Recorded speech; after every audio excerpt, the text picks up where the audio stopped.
கொரட்டை எதனால வருது, அந்த கொரட்டையை எப்படி சரி செய்யலாம் அப்படின்றத இன்னைக்கு நம்ம இந்த வீடியோல பார்க்க போறோம். ஸோ கொரட்டை வர்றதுக்கு என்ன காரணம் அப்படின்னா, உங்க சுவாச பாதையில ஏற்படக்கூடிய அலர்ஜி, சைனஸ், அப்புறம் நாசல் பாலிப் அப்படின்ற அந்த காரணங்களாலையும் கொரட்டை வரும். செரிமான கோளாறுனாலையும் கொரட்டை வரும். உடல் பருமன் அதிகமா இருந்ததுனாலும் கொரட்டை வரும்.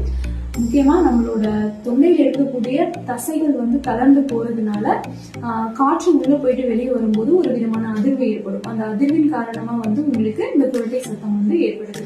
ஸோ இதை எப்படி சரி பண்ணிக்கலாம் அப்படின்னு பார்த்தா, நம்ம வீட்டுல கற்பூரவள்ளி இலை இருக்கும், செடி இருக்கு பாத்தீங்கன்னா, அந்த கற்பூரவள்ளி செடியில இருக்கக்கூடிய இலையை எடுத்துட்டு நல்லா ஒரு 30 ml சாறு எடுத்துக்கோங்க. ஒரு நாள் விட்டு ஒரு நாள் காலையில வெறும் வயிற்றுல அந்த கற்பூரவள்ளி இலை சாரை நீங்க உள்ளுக்கு எடுத்துட்டு வரும்போது உங்களோட சுவாச பாதை கிளியர் ஆயிட்டு வரும். ஸோ அந்த மாதிரி இருக்கிற டைம்ல உங்களுக்கு அந்த குரட்டை விடுதல் குறைஞ்சிட்டு வரும். எங்க வீட்டுல கற்பூரவள்ளி இல்லைங்க அப்படின்னா, குப்பமேனி இருக்கு அப்படின்னா, குப்பமேனி இலை சாரை நீங்க காலையில வெறும் வயிற்றுல ஒரு நாள் விட்டு ஒரு நாள் எடுக்கும்போது உங்களுக்கு உள்ள இருக்க அந்த சளி எல்லாமே கம்ப்ளீட்டா வெளியே வாந்தி ஆகும், வயிறும் நல்லா கிளீன் ஆகும். ஸோ இந்த மாதிரி பண்ணும்போது உங்களுக்கு அந்த குரட்டை விடுதல் கம்மியாயிட்டு வரும்.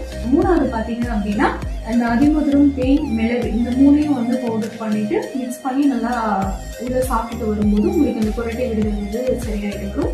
நைட்டு தூங்குறதுக்கு ஒரு அரை மணி நேரத்துக்கு முன்னாடி பால்ல மஞ்சள், மிளகு சேர்ந்து உள்ள குடிச்சிட்டு வாங்க. இதுவும் உங்களுக்கு குரட்டை விடுதலை சரி பண்ணிட்டு வரும். தூங்க போறதுக்கு ஒரு அரை மணி நேரத்துக்கு முன்னாடி வெதுவெதுப்பான தண்ணியில ஏலக்காய் பொடி கலந்து சாப்பிட்டுடுவாங்க. இதுவும் உங்களுக்கு அந்த குரட்டை விடுதலை படிப்படியா குறைச்சிட்டு வரும். முக்கியமா நேரா படுக்காம ஒரு பக்கமா சாஞ்சு படுக்கும் போது உங்களுக்கு அந்த குரட்டை விடுதல் நல்லா குறைய ஆரம்பிக்கும்.